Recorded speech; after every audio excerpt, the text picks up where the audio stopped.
Salut tout le monde, c'est Max. Aujourd'hui, comme vous l'avez vu dans le titre, on va tester les bornes de recharge autour de chez moi. On va faire pas mal de bornes, les bornes en supermarché, les bornes en ville et à la campagne, tester le réseau de bornes passe-passe qu'il y a dans la région Hauts-de-France pour voir si ça marche, etc. Et pour voir si le mythe est bien réalité de la galère de se recharger avec une voiture électrique avec les bornes de recharge gratuites. Là, on commence chez Leclerc, donc dans un centre commercial. On a des bornes qu'on va tester donc maintenant. Petit point à noter que c'est une vidéo que j'ai tournée sur plusieurs jours. Du coup, ça explique aussi l'incohérence en termes de coiffure. Donc voilà, je vous laisse avec cette vidéo. J'espère que vous allez kiffer. N'hésitez pas à liker, commenter et partager. C'est parti. Première borne donc de cette vidéo, on se retrouve chez Leclerc, un centre commercial donc du coin. Il propose donc deux bornes de recharge en type 2, 22 kW de puissance. Elle s'active via la carte de fidélité Leclerc que vous devez activer à l'accueil du magasin. Normalement, c'est bon, ma carte est activée. On va donc essayer de la brancher donc sur cette borne-là, qui sont d'ailleurs là depuis pas mal de temps. Il y a une voiture qui a même reculé dans la borne. Donc niveau entretien, c'est pas ouf, mais apparemment ça a l'air de marcher. Il y a un 3008 qui se recharge à côté. Je vais donc essayer de vous faire ça. Vous devez donc sélectionner via le petit écran on voit plus grand chose, hein, c'est abîmé par le temps. Donc on sélectionne un, je m'identifie, voilà. Là je peux me brancher, hop, et je me branche ici aussi, hop. Alors c'est vrai que c'est pas les bornes les plus simples à utiliser, et je suis même pas sûr que la charge elle va commencer. Pour l'instant vous voyez la charge ne commence pas alors que j'ai bien suivi le... Et là c'est rouge en plus, donc il y a un petit problème. On va réessayer, peut-être qu'on a fait une mauvaise manipulation, en vrai. Donc je vais arrêter, on va tout recommencer. Donc là j'ai recommencé. Et donc si là ça marche pas, c'est que la borne ne fonctionne pas. La première borne de cette vidéo, c'est donc un échec, on peut le dire. On a essayé plein de fois. Hein. Pourtant la carte elle était activée à l'accueil, là il y a 10 minutes. La borne ne fonctionne pas, c'est le premier échec de cette vidéo. Je pense qu'on va essayer un autre magasin.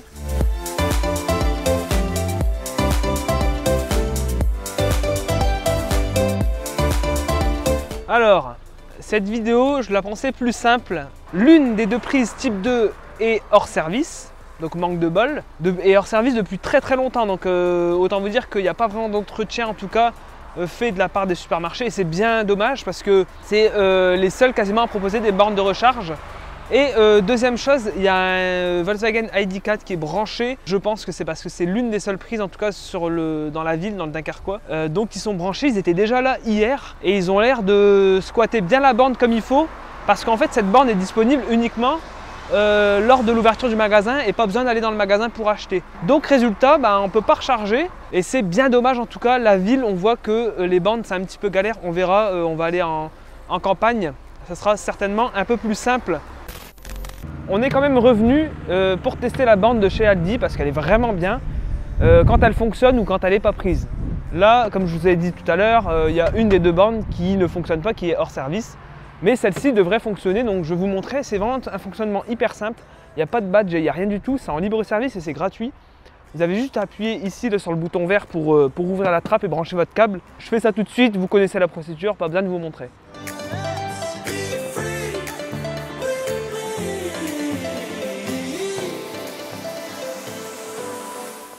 Hop, donc là la charge se lance et voilà, c'est vert. Donc là vous voyez ça fonctionne bien, c'est une borne 22 kW de puissance, donc environ plus d'une heure à peu près pour charger cette voiture là, donc Twingo électrique. Donc ça marche nickel, vous voyez, gratuit et tout, donc ça fait plaisir vraiment.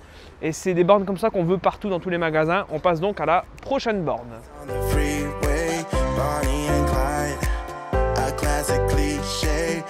On est chez Intermarché avec cette borne, pareil, 22 kW, c'est une borne totalement différente. Le système est assez spécial, vous devez aller à l'accueil, demander ce badge de recharge, on vous prend votre carte d'identité. Si vous faites vos courses, la charge est gratuite pendant 2 heures et après c'est payant. Si vous ne faites pas vos courses, c'est 1 € les 2 heures, donc c'est vraiment pas très cher. On va tester donc de brancher la voiture, j'espère que ça marchera parce que franchement sinon ça serait un échec total. Donc on nous dit... on a une petite notice, ça a l'air d'être assez simple. On choisit donc notre place. Nous, on est sur la place 1. Non, je scanne ici. Ça marque attente autorisation. Normalement, je peux me brancher. Ok. Ok. Début de recharge, ok, ça a l'air de marcher. Ok. Nickel. Que dire de plus? Juste le système est un peu galère par contre de demander à l'accueil, donner sa carte d'identité, etc. Mais sinon, en vrai, ça va. C'est les seules bornes intéressantes, les plus puissantes du coin, en ville. On testera après les bornes en centre-ville et après les bornes à la campagne.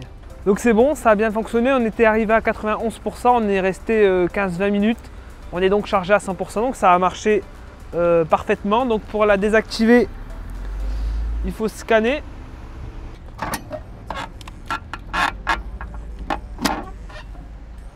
Donc ça a parfaitement fonctionné, donc n'hésitez pas à aller tester cette borne si vous êtes de passage. Donc voilà, on passe donc à la prochaine borne. On est donc en ville pour tester donc une borne. C'est une borne qu'il y a dans un parking public. Le parking est payant, mais la recharge a l'air d'être gratuite. Il y a un petit endroit pour scanner un badge, mais en fin de compte, on peut déverrouiller carrément la borne sans passer de badge. Donc ça fonctionne nickel. Donc on prend notre câble type 2 vers type 2. Par contre, la puissance de la borne, on ne la connaît pas. J'ai vu sur ChargeMap qu'apparemment, ce n'était pas une puissance incroyable. On n'est même pas sur du 11 kW, peut-être du 7 kW, mais on ne sait pas trop. On verra à la fin. Je vais essayer de trouver des infos et de vous dire. Donc on prend notre câble. Hop, le petit voyant s'allume. Et là, la charge va commencer. Donc c'est vert ici. Et c'est vert ici. Donc vous voyez, on n'a pas eu besoin de scanner un badge. Ça fonctionne. Il y a d'autres voitures qui y sont branchées. Du coup, on a bien réussi à charger. Ça a fonctionné nickel. Donc on a, bon, là la voiture est chargée à 100% parce qu'on est arrivé avec 97%. Et j'ai regardé sur ChargeMap. Ça a l'air d'être du 11 kW. Donc 11 kW, c'est pas mal, on va dire, pour une charge gratuite. C'est pas exceptionnel, mais ça marche bien. Donc à ce niveau-là, ben nickel quoi. On est donc sur cette première borne. On est en campagne et en campagne, on a le droit à des bornes de type passe-passe. Donc elle se débloque avec un type de carte comme ça, passe-passe. C'est avec la région Hauts-de-France. Donc c'est une carte qui permet de se déplacer un peu partout, prendre le bus, le train, le vélo, etc. Cette carte permet de déverrouiller les bornes de recharge. C'est tout simple, on a un endroit ici pour payer et en fait on a un tarif qui est de 75 centimes les 20 minutes. C'est un peu moins cher la nuit. Donc du coup, comment ça marche pour la déverrouiller? Vous avez donc votre carte, vous la passez sur la petite zone sur le côté. Ensuite, vous appuyez sur le petit bouton vert sur le côté, vous branchez votre câble type 2 vers type 2 et vous le branchez à votre voiture et la charge commence. Et en plus de ça, vous avez une application qui permet de surveiller la durée de recharge ainsi que le prix que vous devrez payer à la fin.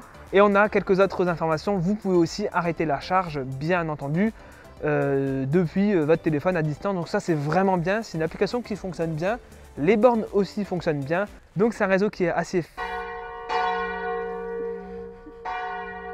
Désolé pour le son de l'église qui est assez fort. Mais je voulais juste dire un dernier truc, c'est que c'est un réseau qui est très fiable. Les bornes fonctionnent à tous les coups. Donc la charge s'est bien lancée, donc 22 kW de puissance. Je vais vous montrer sur l'écran de la voiture combien de temps on nous annonce de charge. Alors est-ce qu'elle charge vraiment à 22 kW? Je ne sais pas parce que là l'écran de borne nous annonce 2h30 de charge, en sachant qu'on est à 53%. Sinon, on peut vous montrer un peu l'application. Donc vous avez une application qui s'appelle PassPass avec donc une carte qui permet de voir toutes les bornes de recharge dans la région. Donc vous avez la carte et vous avez aussi, alors là on va vous montrer toutes les informations quant à la recharge. Donc là on est sur du type 2, 22 kW. La session dure depuis 4 minutes. On est à 75 centimes les 20 minutes. Ah ouais, et la nuit, c'est 15 centimes les 20 minutes. Donc c'est vraiment avantageux. Et je pense surtout que ces bornes sont utilisées la nuit par les habitants qui sont équipés de voitures électriques. Ça peut être vraiment intéressant. Sinon, c'est toutes les infos qu'on a en réalité.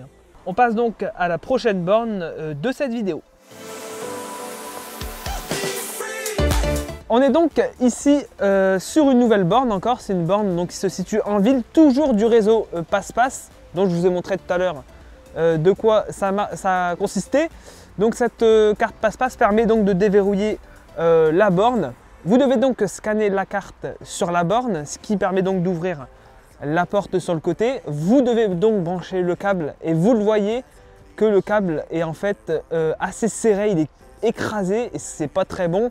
On voit que ça n'a pas été très bien conçu par rapport à la borne que je vous ai testé juste avant. Donc vous branchez votre câble malgré tout en forçant un peu et vous le branchez sur la voiture et ensuite c'est tout bon, ça charge. À savoir aussi que le système d'application c'est exactement le même que la borne précédente, c'est un système qui est globalisé à la région Hauts-de-France avec la carte passe-passe. Donc là c'est bon, la charge a bien fonctionné.